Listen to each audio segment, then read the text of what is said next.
Sir, each anniversary of independence is sacred to the country. On each anniversary, we remember our freedom fighters. On this day, we recall the builders of modern India. Today, standing on the sacred soil of Red Fort, I recall 1857 when our first freedom fighters came to this Red Fort. I recall 1945 when soldiers of the Indian National Army were prosecuted here. Their only crime was that they fought for the freedom of the motherland. In 1947, at this very place, Panditji hoisted the flag of independent India. Today, when we are assembled here, we remember the ideals, the principles, the values, and the dreams which inspired our freedom fighters to win freedom for the country. Today, all of us assembled here rededicate ourselves to that cause. On this 40th anniversary, we naturally think not only of the events of the last 1 year, but of the last 40 years. At the same time, we look forward to the future as well. Our elders got us freedom and entrusted us with the responsibility of safeguarding and maintaining that freedom. It is our responsibility to protect it. During these 4 decades, we faced many situations, a number of threats, and also pressures. We faced conspiracies, we faced aggressions. We did not bend, we protected the unity and integrity of India with our courage, our blood, and our sacrifices. We showed to the world that India is strong. India is one and it cannot be divided. We demonstrated to the world that no one can enslave us again. We made it clear that nobody can weaken the unity of India.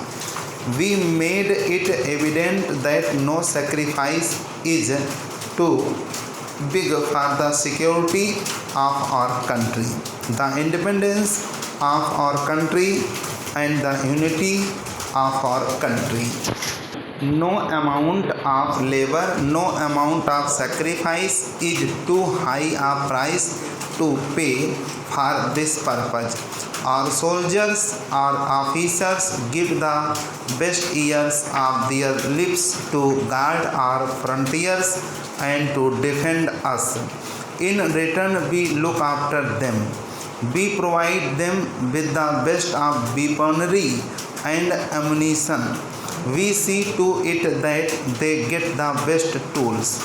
We are pledged to do so. The freedom of India means the freedom of the people.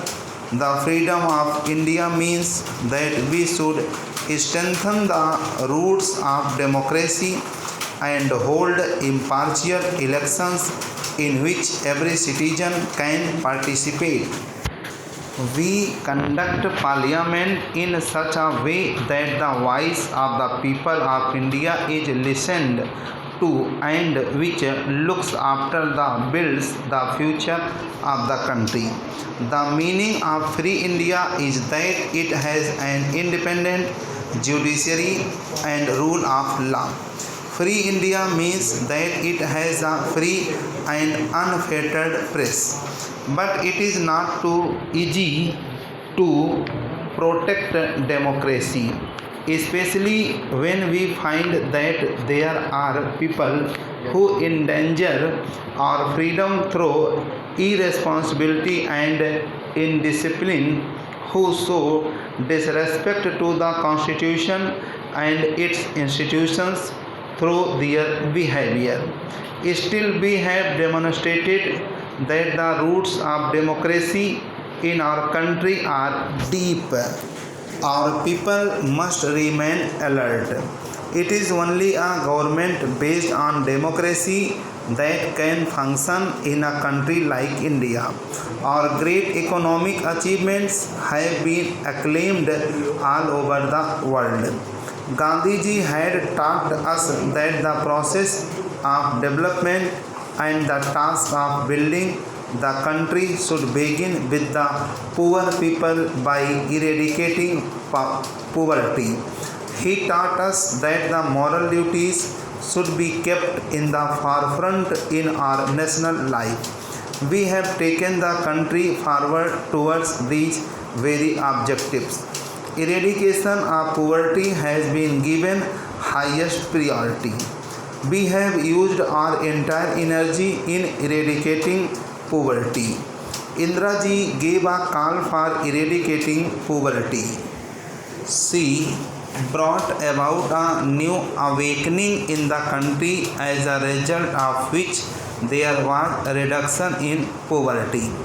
Because of her new economic program and other programs for rural development, be it NREP or JRDP or any other, there has been improvement in the lives of the poor people of the country. We see that the picture has changed during the last 40 years. 40 years ago, two-thirds of India's population was below the poverty line. Today, two-thirds of the population has come above the poverty line. This achievement is due to our anti-poverty programs. They have also assumed the hold of feudalism. Eradication of poverty has been carried forward through the Green Revolution. As a result, in just a few years' time, things have improved considerably on the frontiers. As earlier there was drought 21 years ago.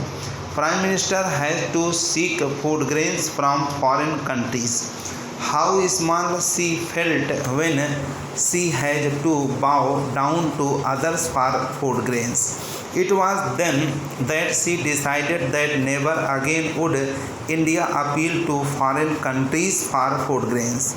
She overhauled her technocrats and her other advisors and took steps which brought about the Green Revolution in the northwestern part of the country. Indraji foresight and hard work of farmers produced these desired results.